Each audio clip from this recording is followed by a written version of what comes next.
everybody, and welcome back to another episode of First and Last. My name is Josh, and with me this week I've got Jimmy. What's up? Yo, dude. What's good? I felt very Scrubs. Yeah, I got. What up, dude? I got my inner Turkleton. Yeah. Dr. Turkleton. Yeah. I was gonna say JD. Yeah, it's pretty. Yeah, because I'm very white. That's fair. Listeners, Joe's not here because he got so spooked from MTV Sphere. Oh man, that he couldn't handle another spooky show. He's hiding under the covers. Yeah, he's a little scaredy cat. You can tweet at us at Effendale Podcast and say, better, Joe. "Hey Joe, why are you so spooked?" I'm really bummed because I feel like I have the most Joe show ever today. I think he's gonna be bummed. That makes me happy. I don't know it to be true, but it feels like it's gotta be true. I assumed when we found out that Joe wasn't gonna make it tonight, you were gonna pivot to some sort of this is a scary superhero show. Oh man, that probably exists. Yeah, probably somewhere. They did that Marvel scary superhero movie, right?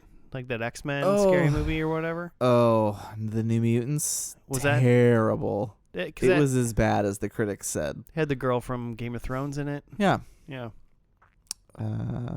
What's her name? Maisie something? Yeah, something Maisie. She was fine. I watched half of that movie, I think. It was bad. I thought you were gonna say the Doctor Strange sequel. That was horror. The Multiverse of Madness? Yeah. I mean, that was with the Brucey Campbells. Raimi did that, didn't he? Yeah. Yeah. It was very Raimi. Yeah, which I loved. Yeah. There was also a Hulu show that I can't remember right now that was a spooky Marvel entity, I believe. About demons. I might have to. Maybe that'll be for next spooky month, or for FNL April Madness. Ayo. Or whatever the hashtag is. I don't know. It's coming up. It's March, so April Madness must be coming up. Some brackets together. You got 75 TV shows lined up that you want to put in there? Yeah, what is it? 64? 64. I don't know, man. You did it. Sweet 64. I mean, that's just what the March Madness bracket is. Is that how brackets work? I think that's how. I mean, it's quite an elaborate system. I can't explain all the intricacies of bracket work. I'm bad at brackets. When people at work do the obligatory March, hey, does everyone want to be do a bracket? And I'm I don't know nothing about college basketball. I've gotten pretty lucky before.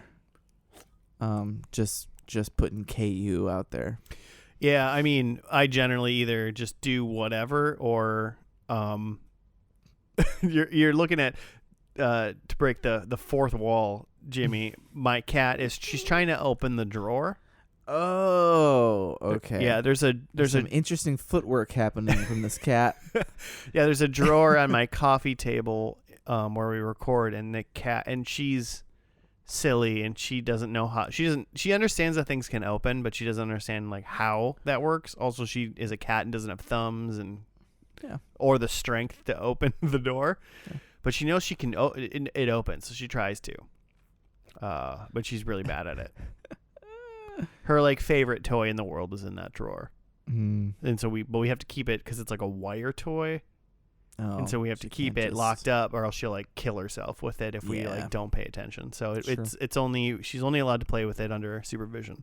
But really quick, hey Jimmy, what's First and Last about? Oh no! Yeah. Oh, it's a podcast, I think, and we watch TV shows, but in a really terrible, great way, where we watch the series pilot and then talk about it. And then, discuss what we think's going to happen in the finale. And then we watch just those 2 episodes. And, most people probably click our podcast based on a fun TV show that they like. and are just furious that we have no clue what goes on between these two episodes. But it's a good time, and it's a great way to watch a ton of TV and kind of decide if it was worth going back to or not. Almost 300 episodes in, and I'm telling you what, it definitely has never really ruined a show for me ever, and it has informed me on whether or not I want to watch said show. Yeah. I still have not finished Over the Garden Wall, but I'm working on it. God. I'll have that done by episode 300. I promise. It's like 4 episodes. I hope it's like 40 minutes.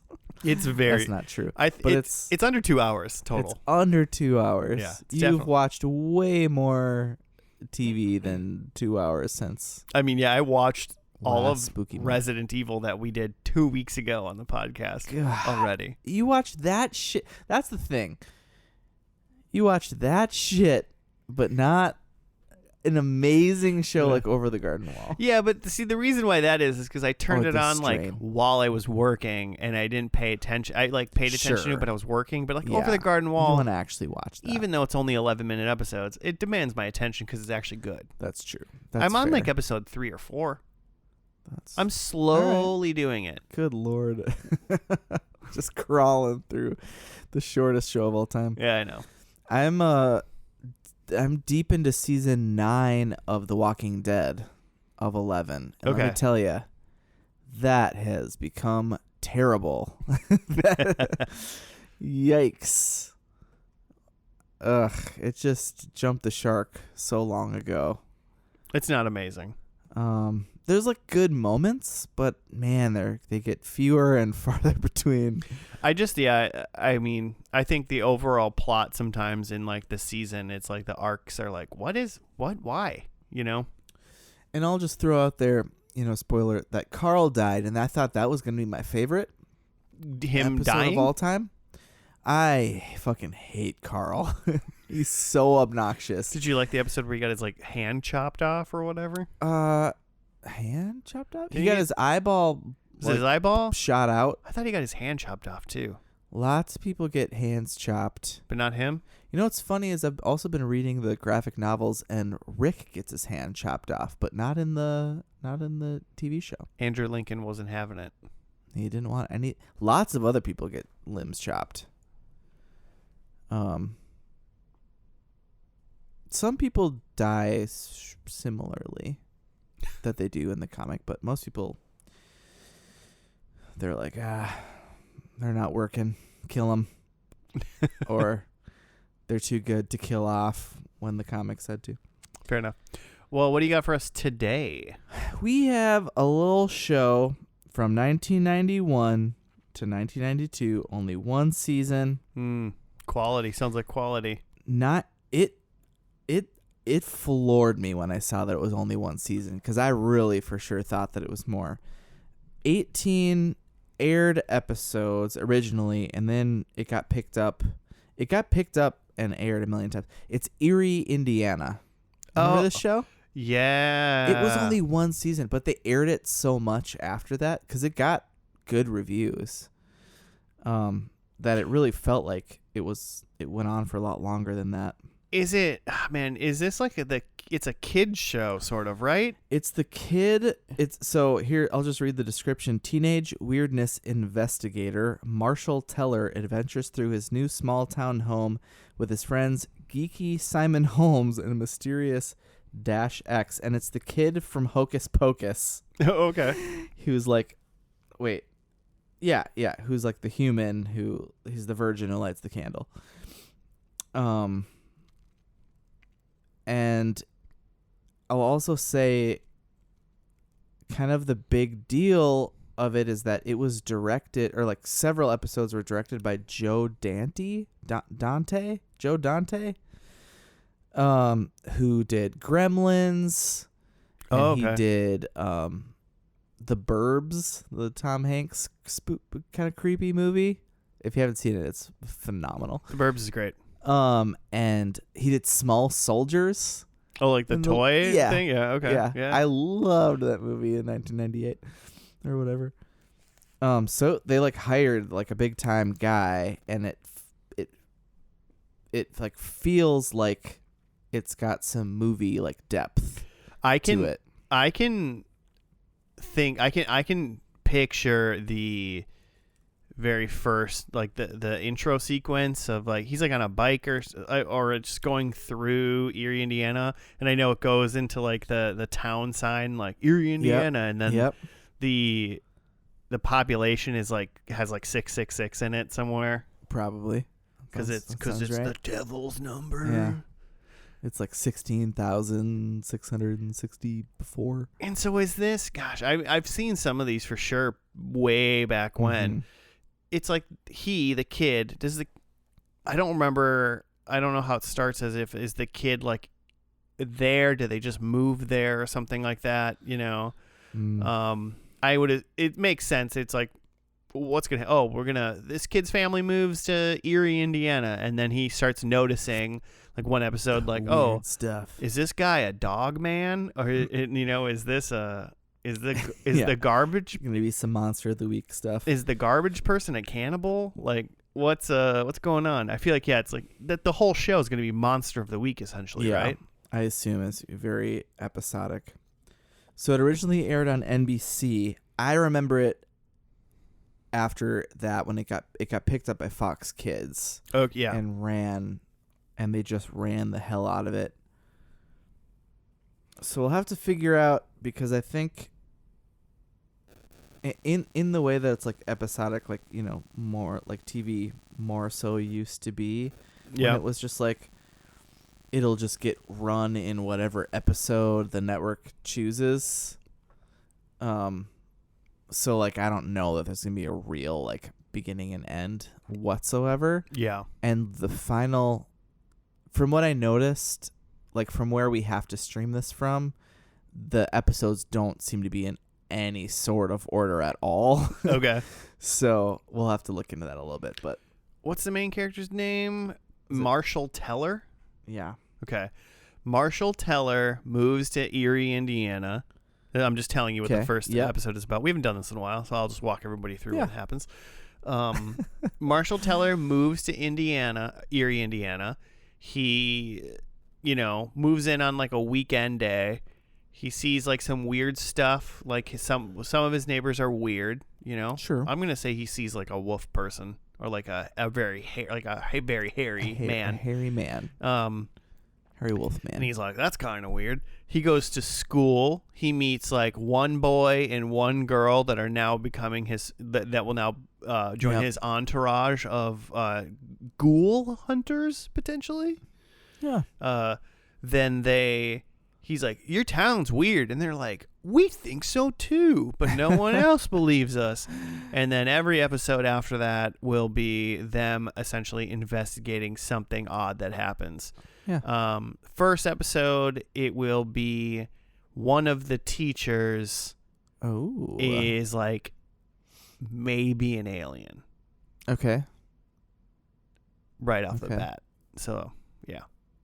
And like, how deep you think they're gonna get? You think they're gonna find out? You think they're gonna get close to finding out? Like, do I think there's actual paranormal things, or is it always like an illusion to something, and then it turns out to be like it's like Scooby Doo where they pull the mask off and it's a dude? Right.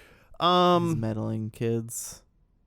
I think that things get. I think things do get ghoulish. I think things are paranormal. Yeah, I think so too.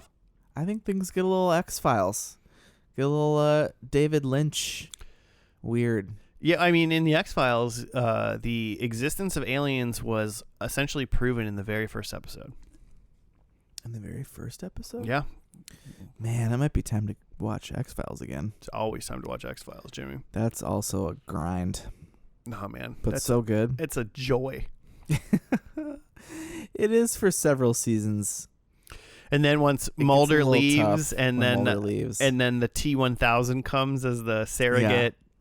Yeah. And then the woman, I don't know what her real name is, but she plays Monica Reyes, and she comes in because they let Scully take a little time. But Scully's around the whole time for the most part.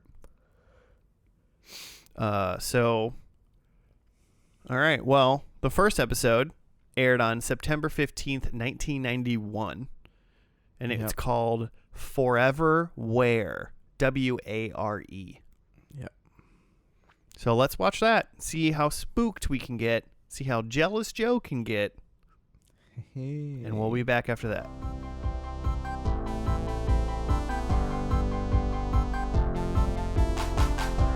And we're back. We're done with the first episode of Eerie, Indiana. It was called Forever Ware. Do you write up, Jimmy? Yeah.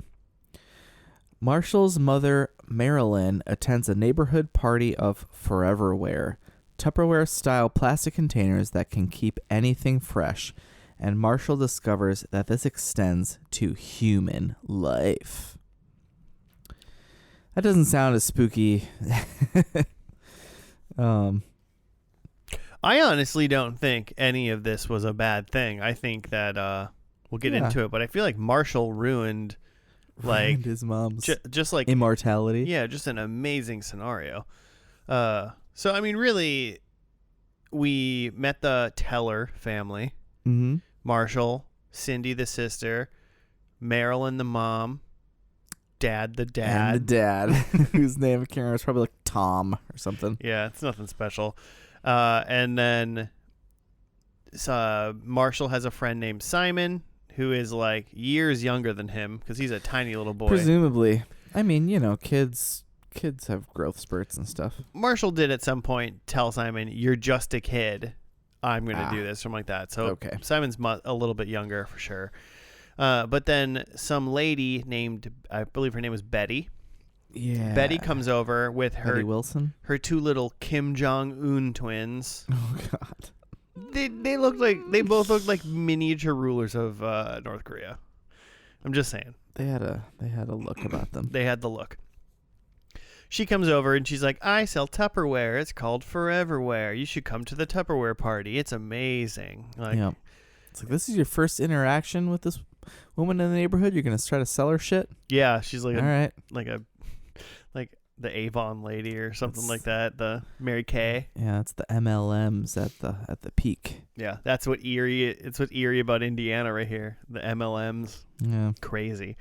But so then his mom Marilyn goes over there. But when the Betty is over with her twins, like Bertram and Ernest. So Bert and Ernie. Yep. Amazing. Yeah.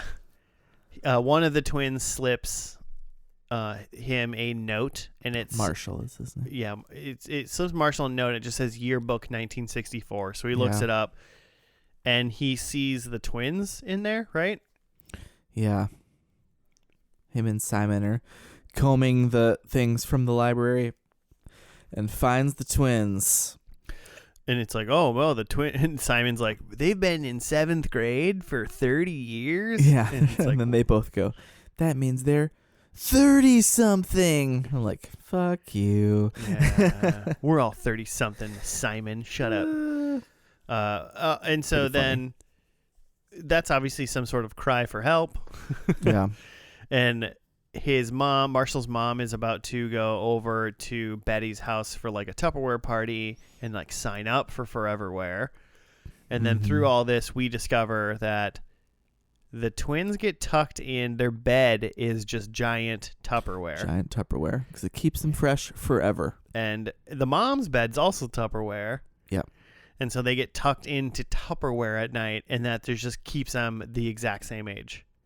Did you notice that she was like remembering to burp the Tupperware every time? Oh no! You know how you like lift up the corner and push the like last bit of air out? She was doing that? She did that every time. I did not notice. She even did it to herself.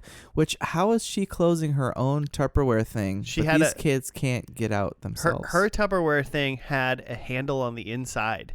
Okay. You could see it on the upper right corner. So that could help you pull it closed yourself. So she can.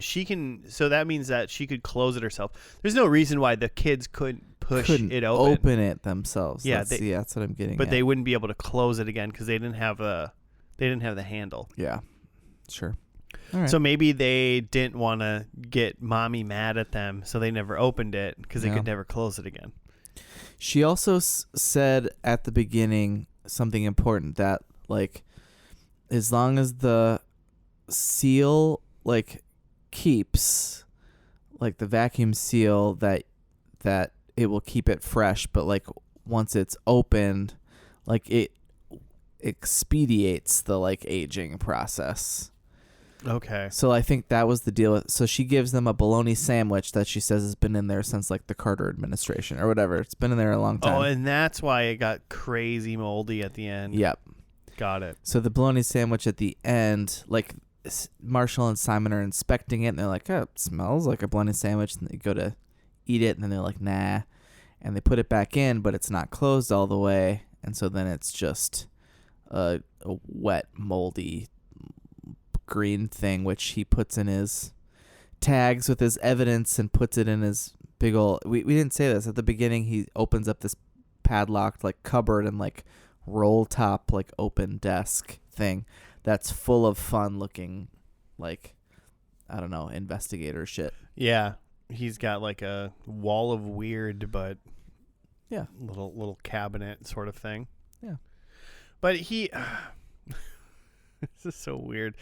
So his whole thing is just to try basically make sure his mom doesn't get involved into the cult of Forever Tupperware. Yeah, and keep it. So something weird was going on there. It was a cult. They didn't get into like the other because like when they had the like housewife party, I guess for Tupperware, Stepford Wives party. Yeah, they didn't. I'm curious on like, are all of these people like old? I think so. I think that's what they were saying because they were all saying like what year they got into it, and so the kids' yearbook was 1964. You said. Yep. Then like they were going around introducing themselves and saying what year they like got involved, and it was like all around there. It was like 66, 68. So I think all these old ladies are sleeping in Tupperware and in a cult. I don't see anything wrong with this.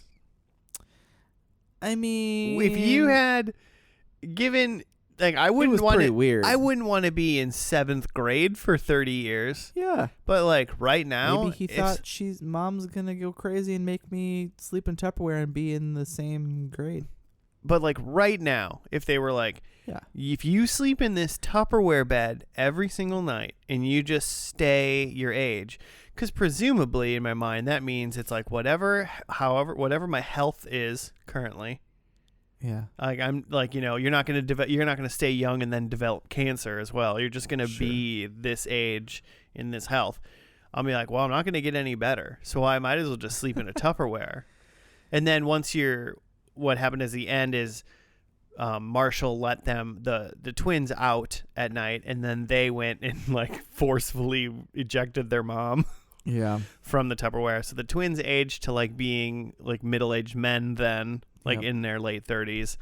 And then the mom was just like old grandma at that point. Right. At the end.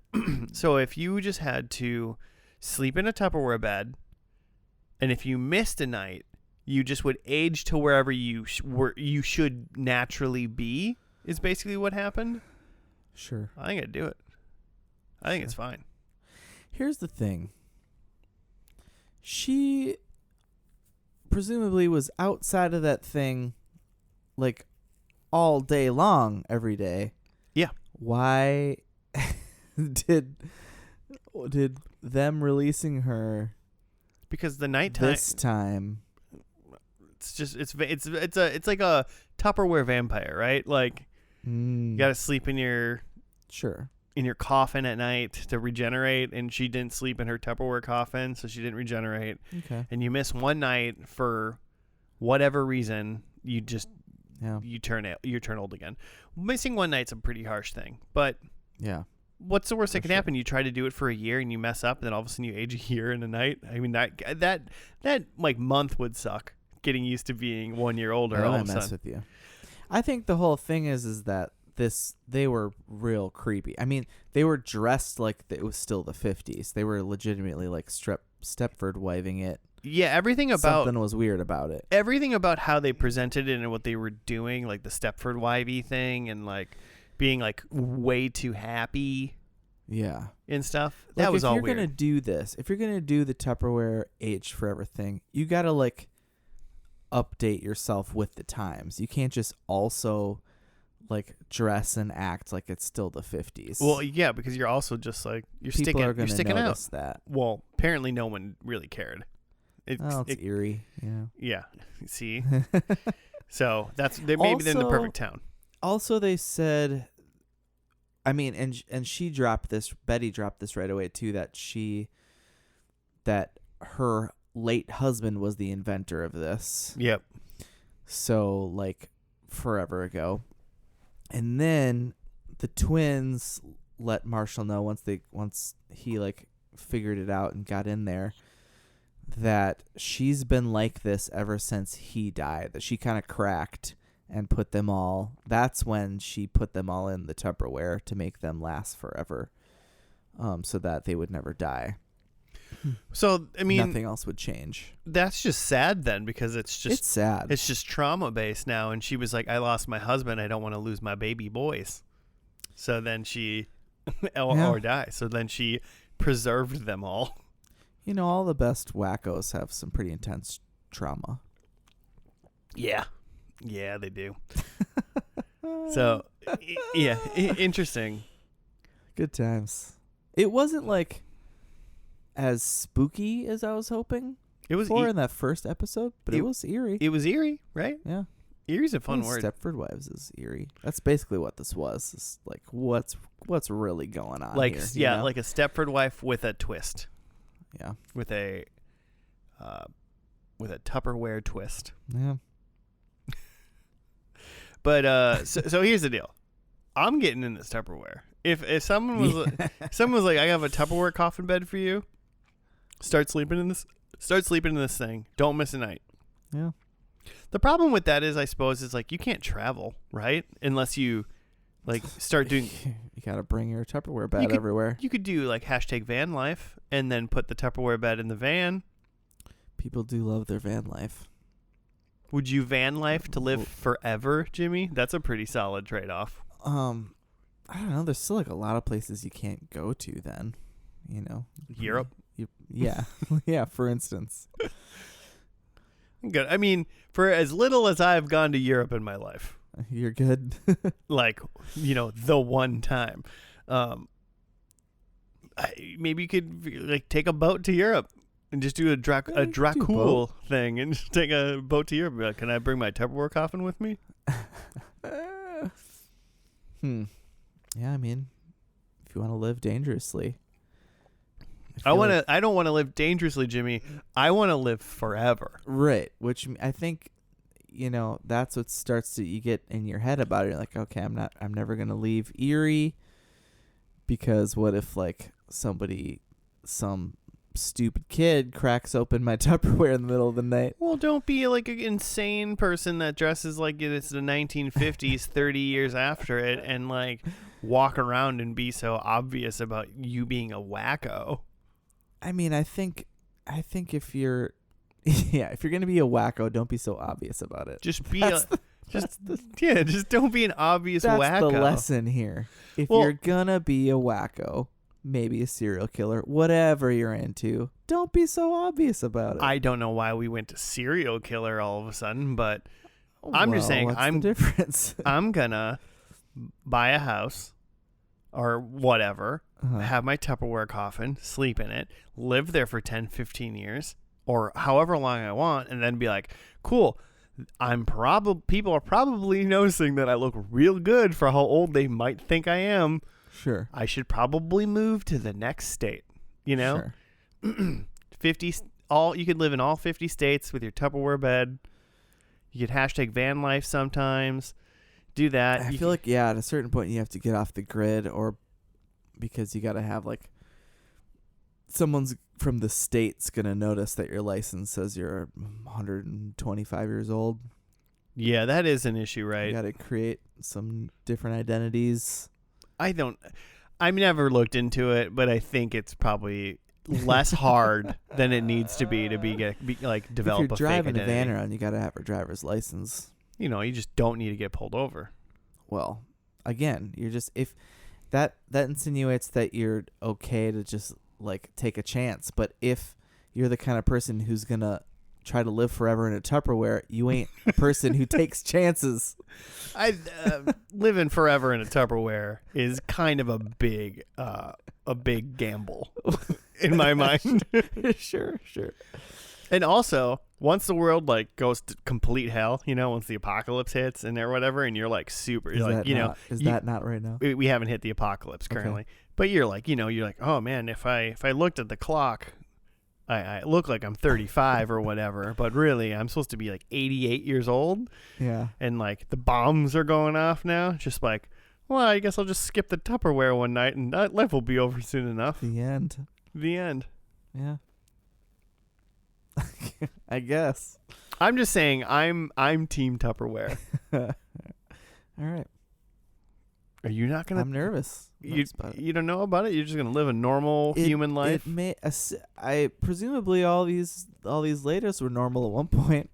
They ain't anymore. Well, yeah, because they're obvious wackos, and just don't be an obvious wacko. Right. I forgot the lesson already. Yeah, come on. One lesson. Before we get into predictions, though, like, what did you just think about the episode itself? Pretty good, pretty fun. The opening was pretty fun, where he was kind of explaining stuff, like how he moved there, and he's doing a little monologuing over his like paper route, and you're seeing weird stuff happen in the background, like a woman hanging up her laundry in the yard, and one of it's a straitjacket. Yeah, that was creepy, actually. Then the Elvis guy. And then Elvis. Thank you, little Paperboy. Oh yeah, yeah. So hopefully the paper stuff comes into play at some point. Yeah. Then there's a wacky kind of Twilight Zone like theme, like opening theme, which is fun.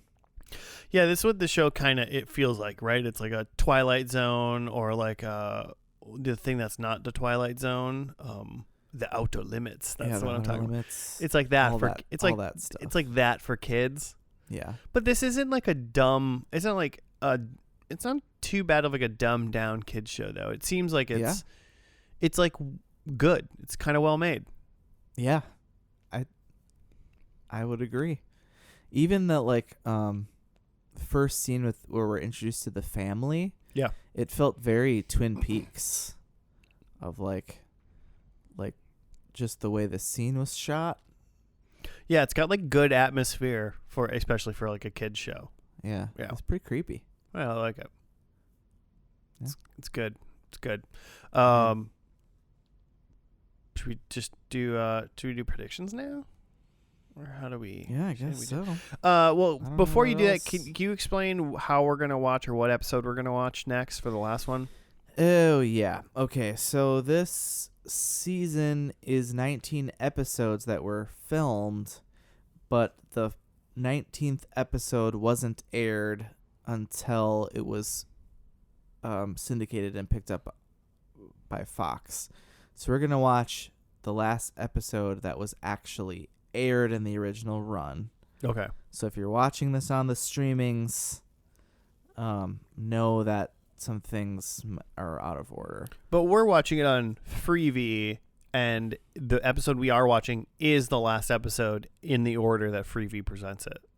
Right. So, but the actual last episode is just in there in the middle somewhere. Yeah, it's like episode 8 or something. So like if you went out and like bought the DVD or something like that, it might not be in the same order as the Freevee order. Yeah, I don't currently. know. That'd be interesting. Yeah. So we're gonna watch Reality Takes a Holiday from April 12th, 92. Oh, interesting. There were 2 episodes aired that day for the finale. Oh, actually, some of these were aired. A couple other ones were aired in the same day too. They just threw a bunch in one day. They're like, the show's over. Here's all of them. Yeah, interesting. Or there's just one other one that had 2 in a day. Yeah. So when we were writing predictions, we did know the title of the episode, but that's all we had to go off of. What we saw in the first episode and what the title of this finale is. Yeah, I'm very interested. I feel like I'm going to be very, very wrong, but I thoughts. So not a lot to go off of. All right. Well, here, I'll do my predictions first. So Reality takes a holiday. So what I said is, number 1, there's something like The Matrix. Okay. So Eerie is not the real world? Something plugged in? Somebody's plugged in, or like there's an alternate, like maybe computer generated reality, basically. Because that's what The Matrix is like, right? That's sure, right. Number 2, I think maybe we read it wrong, and it's realty takes a holiday. So it's something about the housing market. Okay, that's fun. Yeah, I'm wasting a point for a joke, but I did it. That's fun. Number 3, I think Marshall goes like he gets sucked into like a new dimension or an alternate reality. So not like a computer matrix thing, but just like a alternate dimension or something like that. Okay. And then number 4, some multiverse action. Yeah. And then I went reality takes a holiday. So I said there's like a claymation holiday episode. Oh man. So I was thinking like the Rudolph claymation or something like that. Yeah. What's the Abed's Christmas one? Yeah. So that was my other interpretation of potentially that title. Interesting. Okay. I took some similar but different takes. Okay. So my number 1 is that there's like virtual or like simulation like tech. That's Matrix basically. That they're dealing with. Sure. And then number 2, I legitimately was just thinking of like holodeck kind of stuff, but I said there's a simulation of a different place.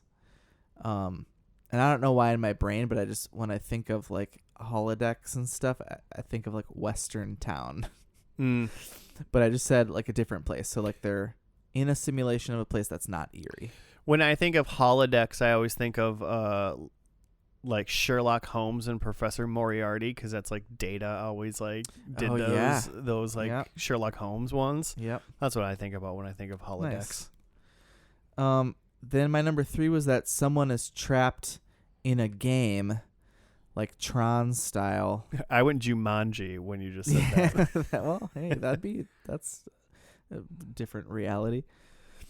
I was just trying to think of two like things from like the 80s that they could be riffing off of, like that, or was it War Games? Is that the? Oh yeah. Is that Matthew Broderick? Who's that? I don't know for sure. Or is that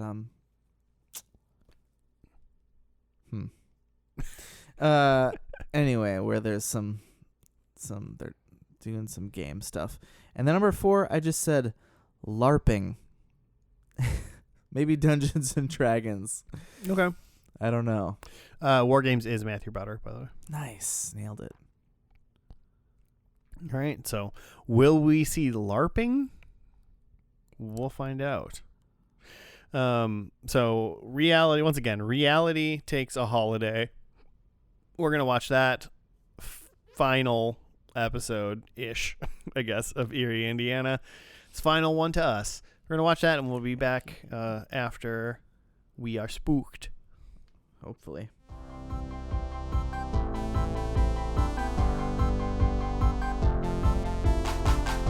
And we're back. We're done with the final episode of Eerie, Indiana. It was called Reality Takes a Holiday. Jimmy, right up. In this damn it. Cut that. Nope. In this self-referential episode, Marshall finds a television script in the mail and suddenly finds himself behind the scenes of Eerie, Indiana, where his friends and family are the actors and actresses on the show, and everyone refers to him as Omri Katz, which is, his real name. He's got a crazy name. Omri Katz. It's a fun name. It's a fun name. So yeah, very, what was the show? Eerie, Indiana? What? Very eerie? What? Very, what are you trying to say?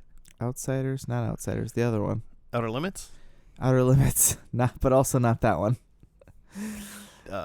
Twilight Zone? Said it. It's very Twilight Zone. Okay. Monster of the Week, where, I'm not, we're breaking the fourth wall here. Like, all of a sudden I'm inside my own TV show and I have but I shouldn't be, and I need to get out of it. Yeah, he did a good job. His like solution to the problem was good. Of, well, if we're just following this script, I need to change the script. Well, he wanted to change the script because what was happening was the character within the show, they weren't in the first episode, but it seems like they were at least some form of recurring character throughout the TV show. Yeah. Dash X. Yeah.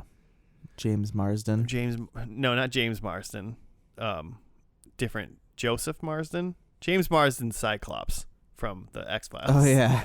Oh yeah. It's not James Marsden. It's something else. Jason Marsden. They're not related, by the way. You didn't know that. I do it. I read it. Cousins? No, I read it. They're not related. Okay, fine. Well, according to IMDb, they are not related. However, they are good friends. Really? Yeah. He's great. Jason Marsden. Yeah, he was in like Full House and other like Boy Meets World and stuff like that. He's also shared the screen with Omri in Hocus Pocus. Oh, so they go back because he was the cat. Oh, really? He was Thackeray Banks, but he did become a boy again at the end, right? Or no? Was he just a cat still? I don't know. It's been a minute. Next spooky month. Also rewatch Hocus Pocus. It's been a minute since what happens Hocus to Banks? Pocus. But he's also Max in the Goofy movie. Is he? He's fucking Max. Dude. Oh man, he's Max. He's in a lot of. If you play video games, a lot of voice acting. It's a possibility that you've played a game where what's his name? Joseph Jordan James Marsden. Jason Marsden. That Jason Marsden has been a voice actor in too. Apparently, he's been in a lot of stuff, which is cool. Joseph Gordon Marsden. That's not right. But so while Marshall, he seems like he's a bad guy in this. He's some sort of antagonist. He's not at helping. Least. No, he's definitely not helping. Marshall is trying to like figure out what's going on because he's like a TV set now in Hollywood or whatever, and he's not in Eerie, Indiana with his family. His family's actors now, but Dash X seems to like understand what's going on, and he's kind of like antagonizing him and being like, well, you know, maybe you get shot with this gun at the end of the scene. He's somehow helping make this happen. Yeah, and. Which is fun. I think he was like one of the more fun parts of this show. Like he was a good actor. He like I thoroughly enjoyed all of Dash X. Yeah. In this show. It definitely gave it some intrigue factor. It wasn't just that Marshall is like finding himself in this other weird side universe. Like, there's also this other character who's got this ominous, like, part of the story. Yeah, I want to try to find out, while we talk, I want to know how many episodes Dash X was in. Oh, yeah. I would like to know that, too. But, so this, first of all, this episode's directed by Ken Kwapis, which, he directed all of your favorite episodes of The Office. He directed them. Oh. He directed the pilot. He directed the finale. He directed sexual harassment. I mean, Diversity Day. In all fairness, the pilot episode of The Office is just a remake of the pilot episode of true. The other but Office. Like Diversity Day and sexual harassment, and then a bunch of other. Did you direct Goodbye Michael? No, I don't think he directed Goodbye Michael. But he directed some of the like episodes that definitely made it the show that it was. Yeah. And also he's done a lot of like movies too. I mean, Malcolm in the Middle, Freaks and the Geeks, Dunstan Checks In. He did. Anyway, we also had some other fun characters. Oh, really quick. Dash X was in 7 episodes of Eerie, Indiana. So okay. there was 19. So he was in almost half Almost close to half. got there. So Interesting. Well, the description at the beginning said that he's like a friend of Marshall's along with Simon, and that's not how he was portrayed in this episode. he was portrayed like he was legitimately trying to get Marshall murdered. Yeah. There was another character that furthered some plot. So in this like alternate like area, there was another guy who seemed like he knew Marshall as Marshall, not himself. Well, like the bartender in the saloon. This guy Radford, who he's been in a lot of things as well. He's a proficient actor in his own right. Otherwise, like the normal family members, they're all like sort of portraying themselves, but like alternate reality themselves, where they're all kind of douchebags.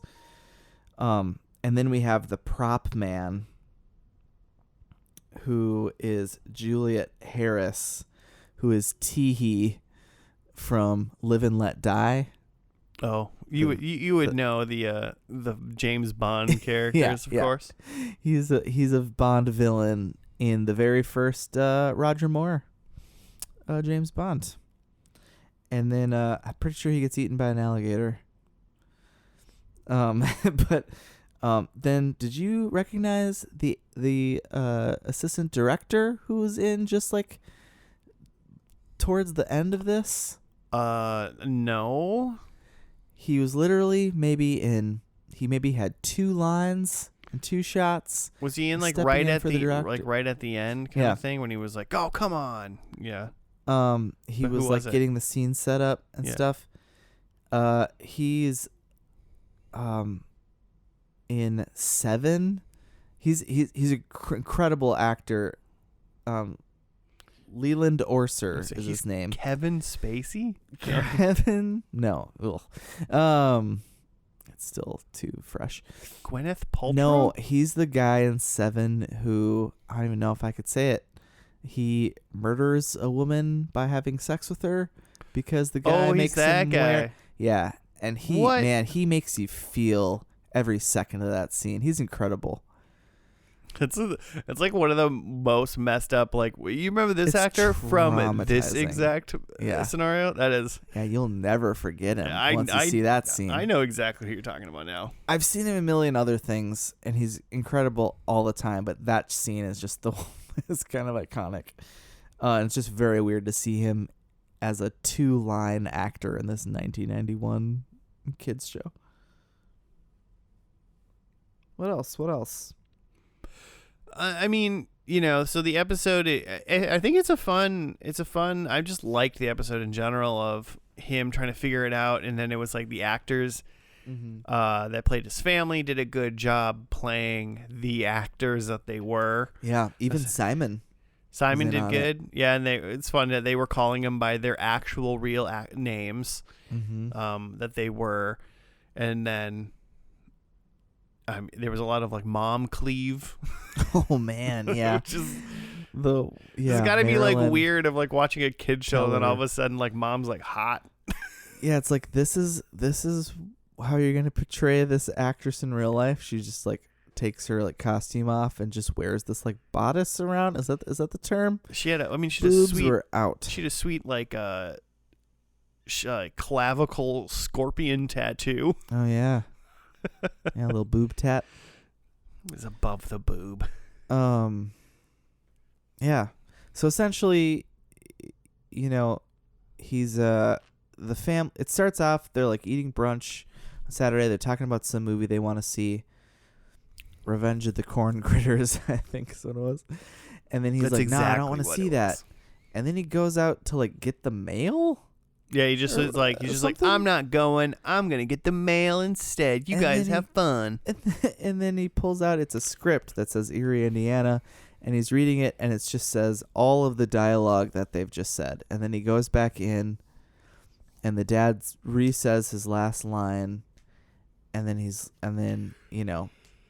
double checks again to see that that's what the script says, and then the director says cut, and he turns around, and now this whole world is over. So then flipped upside down. Yeah. So then he's trying to figure it out, and then somehow he runs into this Radford guy at a bar. The bar, behind, I don't even know, some sort of cafe, and he's gonna make him a black cow. Just making it's just a milkshake. It was just a milkshake, right? It's just a chocolate shake. Yeah, I think so. Chocolate milk, maybe even. Yeah, it seems like it is a black milkshake. Cow. And he's like, but he's calling him Marshall, not Omri. Right.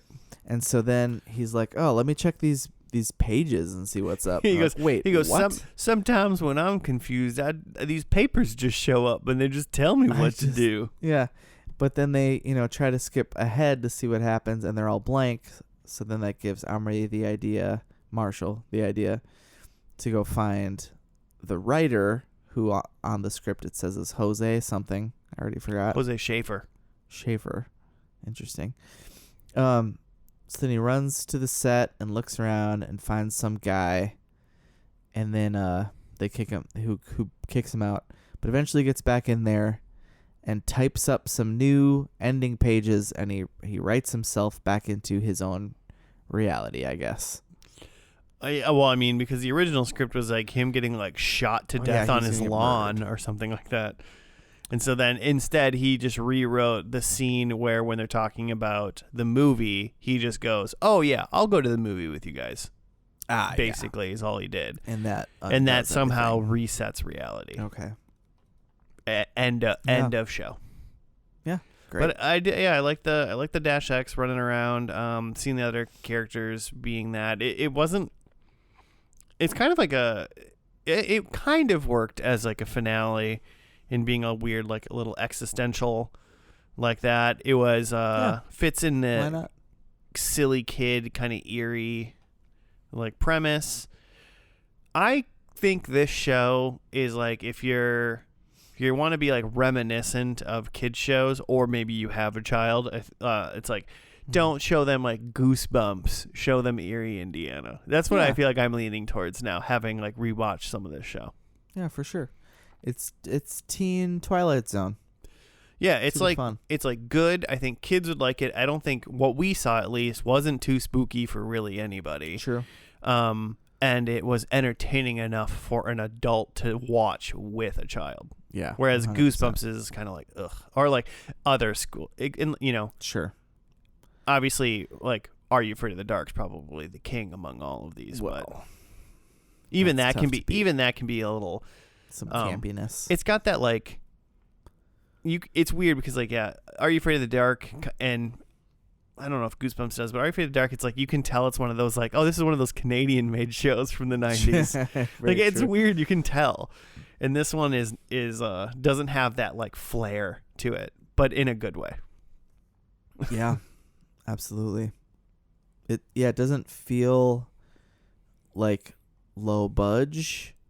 No, it definitely doesn't. Not this. I mean, there was a ton going on in this. Like, they were like outside of the movie set and everything and stuff. It feels like it was probably a pretty expensive. It seems like it, episode to make. It got canceled because they couldn't afford it anymore. Yeah, and it did get a reboot. I don't think we talked about that in the late 90s, mid to late 90s, which I think was not nearly as good. It was called like Eerie, Indiana, like Out of Bounds or something. I forgot. That's not quite right. But yeah, it did have something like that. Yeah, and I don't know anything about that. I definitely have never seen any of the reboot, remake, or whatever.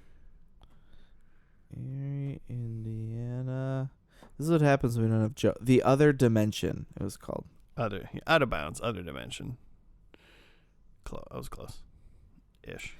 It definitely looks very similar creepiness, but can't hold a candle. Presumably. So yeah, I'm got 17 episodes left. If I'm ever bouncing around Freevee again and I see it, I could see myself pulling this up in a when I want to see like a silly, spooky, not super spooky, but like a kind of like a smart kids show. Yeah, just a little mind bender. Yeah. 25 minutes long. Easy watches.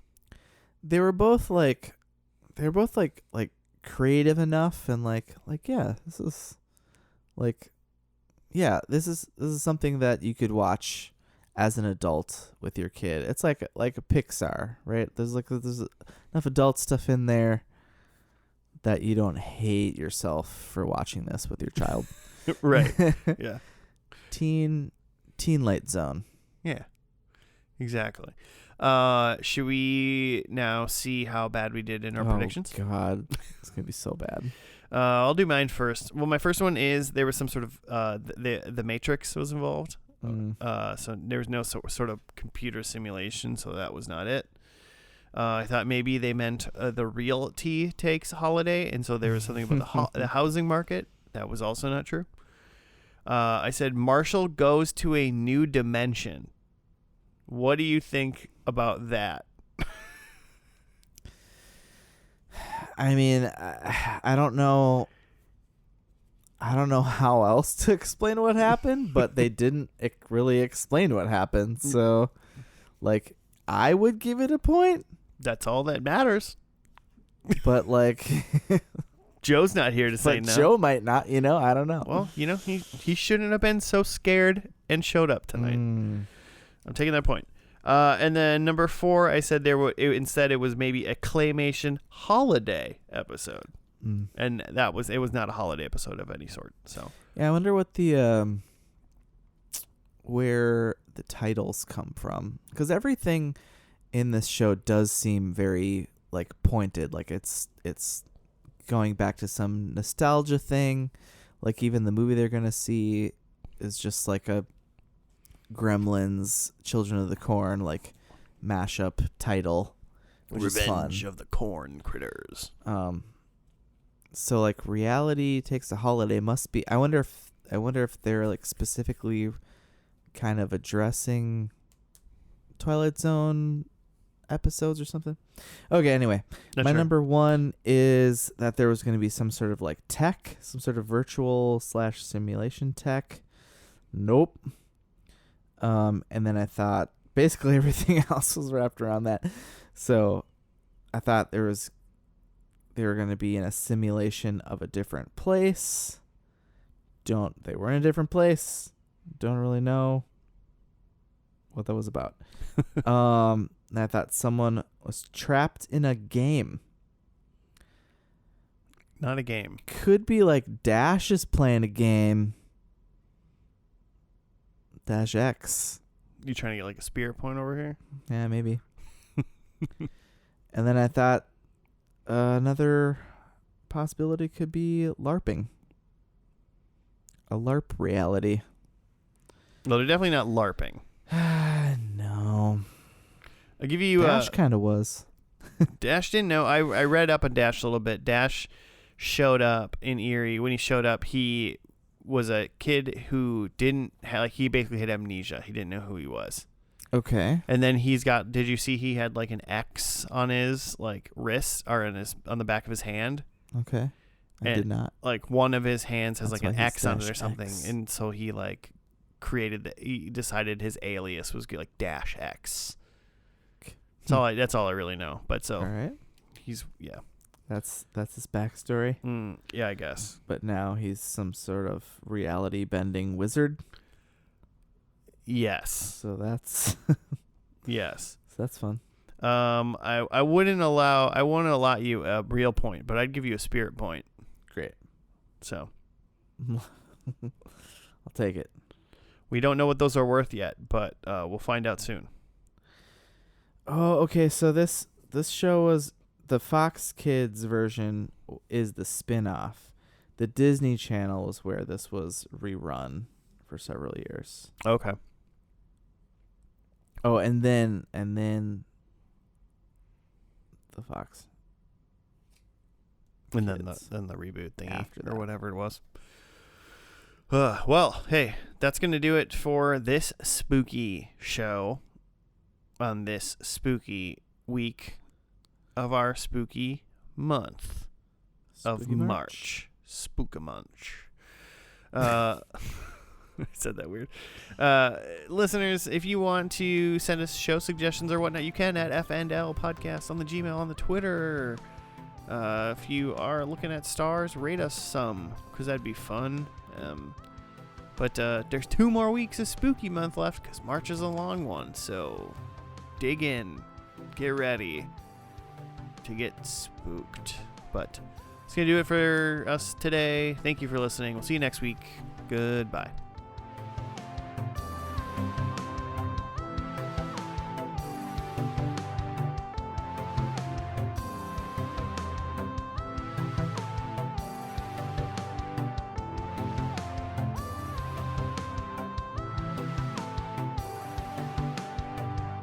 What's his name? The Magneto guy.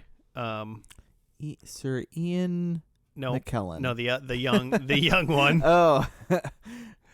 Fuck, what's his name?